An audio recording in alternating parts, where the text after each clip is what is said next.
செல்லக்குட்டீஸ் எல்லாருக்குமே வந்து பார்த்தீங்கன்னா ஒரு சிறப்பான good morning. Time 11 ஆகுதுப்பா. 11th 12th 10th supplementary exam துணை தேர்வுக்கு கிட்டத்தட்ட எல்லா சப்ஜெக்ட்டுக்குமே வந்து பார்த்தீங்கன்னா A to Z materials group எல்லாமே வந்து பார்த்தீங்கன்னா அப்டேட் பண்ணியாச்சு.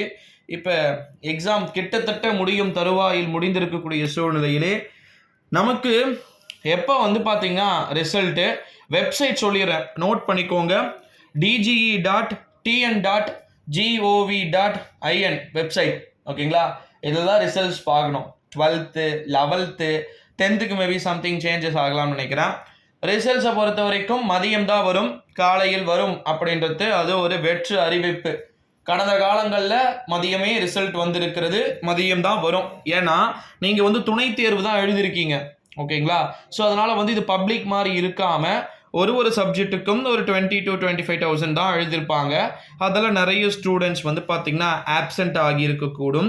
ஸோ அப்படி இருக்கக்கூடிய ஒரு வேளையிலே 10, 11, 12ஆம் வகுப்பு மாணவர்கள் கவலை கொள்ள வேண்டிய அவசியம் இல்லை. ஏன்னா சில பேர் ராங் இன்ஃபர்மேஷன்ஸை கொடுத்துக்கிட்டு இருக்கிறாங்க. சில ஸ்டூடெண்ட்ஸ் அதை பார்த்து வந்து என்கிட்டையும் கேட்டுக்கிட்டு இருக்கீங்க. ஸோ தட்ஸ் ஆல், அது ராங் இன்ஃபர்மேஷன். மார்னிங் ரிசல்ட்ஸ் வராது அப்படின்னு கவர்மெண்ட் சொல்லிச்சா? இப்போ வரைக்கும் அஃபீஷியல் சொல்லலை. பட் வெப்சைட் ப்ரீ ரிலீஸ் பண்ணியாச்சு, முன்கூட்டியே வந்து ரிலீஸ் பண்ணிட்டாங்க. போயிட்டு அஃபீஷியலாக வந்து பார்த்தீங்கன்னா கூகுளில் வந்து சர்ச் பண்ணி பாருங்கள். 12th சப்ளிமெண்ட்ரி எக்ஸாம் டே 2024 அப்படின்னு சொல்லிட்டு சர்ச் பண்ணி பாருங்கள், ஓகேங்களா? அதில் அஃபீஷியல் வெப்சைட்டுன்னு சொல்லிட்டு இருக்கும் பாருங்கள் கீழவே, அதுதான் நோட் பண்ணணும், ஓகேங்களா? அதாவது அப்படின்னா ஒரு தோராயமான ஒரு டேட் அப்படின்னா எப்போவா இருக்கும்? 25 முதல் எப்பவுமே நீங்கள் எக்ஸாம் எழுதிட்டு 20 நாள் கழித்து தான் ரிசல்ட்ஸ் வரும். இதுவும் கூட, ஓகேங்களா? 3 சப்ஜெக்ட் இருக்காங்க, துணை தேர்வு தான் இருக்குது. ரொம்ப தலைவலி பிடிச்ச வேலை. எவ்வளோ பர்சன்டேஜ், எவ்வளோ பேர் ஃபெயில் ஆகிருக்காங்க, எவ்வளோ பேர் பாஸ் பண்ண போகிறோம், எவ்வளோ பேர் வந்து மார்க் வந்து கொஞ்சம் கூட்டி கொடுத்து மார்க்ஸ் அதிகமாக போட்டு எப்படின்னா பாஸ் பொசிஷனில் வந்து பார்த்தீங்கன்னா அந்த ஸ்டூடெண்ட்ஸை வந்து நிறுத்த வேண்டிய இந்த ஒரு சூழ்நிலையில தான் துணை தேர்வை பொறுத்த வரைக்கும் 10, 11, 12ஆம் வகுப்பு மாணவர்களை பொறுத்த வரைக்கும் ஃபஸ்ட்டு வந்து நீங்கள் கவலையே படக்கூடாது, ஓகேங்களா? நான் உங்களுக்கு எதனா அஃபீஷியல் அப்டேட் வந்துச்சுன்னா நான் டெலியில் அப்டேட் பண்ணுறேன், ஓகேங்களா?